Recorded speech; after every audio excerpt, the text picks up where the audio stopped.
Hi, I'm Scott Coughlin with EM4Fish, and this is EM4Minutes, a series of very brief conversations with innovators who are working to improve fisheries data streams and evolve fisheries management. Joining me is Raimundo Espinoza of San Juan, Puerto Rico.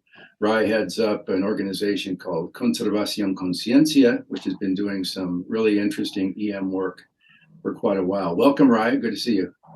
Good to see you, Scott. Thanks. Glad to be here. Yeah. So in January 2020, Rai, you helped us kick off our Project in the Field series of articles with one that was titled Testing Electronic Monitoring in Puerto Rico's Artisanal Fisheries. Why don't you tell our listeners a little about that one and then jump to what you've been working on more recently? Yeah, thanks, Scott. So that first article, we were able to really show that electronic monitoring on small-scale fishing vessels is possible, and not only possible, but does provide a great data for fisheries management. And so based on that, thanks to the National Fish and Wildlife Foundation and NetGaze Alliance, we were able to create another effort, another project to expand electronic monitoring onto pelagic fisheries, and mainly fisheries that are under the highly migratory species Caribbean commercial small boat permit that focus on fishing swordfish, tunas, and sharks. And so we really focused on those fisheries because it's a small fishery sector that goes after these fisheries that are dedicated to that. We have 12 boats that are participating in the program to go out and catch these species while having electronic monitoring. And they're working with, you got a couple cameras, I think you said, and maybe a VMS unit, right? That's right. So there's a VMS unit that is able to catch the coordinates for the entire fishing trip, as well as 2 cameras that collects video of the entire trip.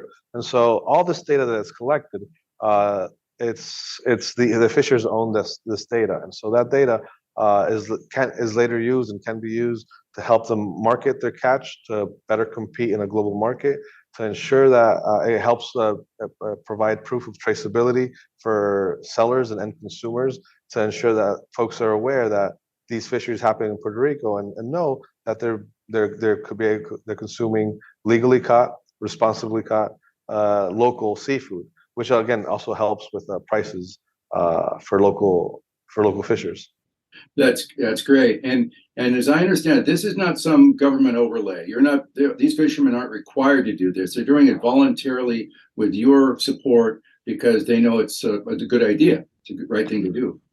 That's right. And so part of this effort is really counting on the interest of fishers wanting to have sustainable fisheries and knowing the story of depleted swordfish stocks that needed decades of strict fisheries management to be able to rebuild that and have that fisheries open again.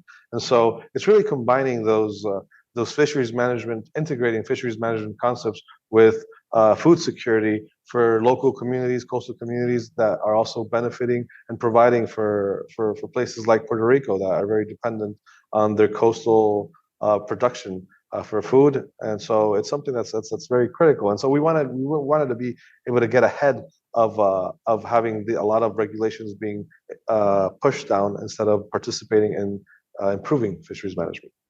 It's a great story. I appreciate you taking the time to share it with us here. And I know you've graciously agreed to write another article for us where you can fill in a little bit more information about this recent work you've been doing. And we'll get that up on the site in the next few months, so our listeners and readers can keep an eye open for that.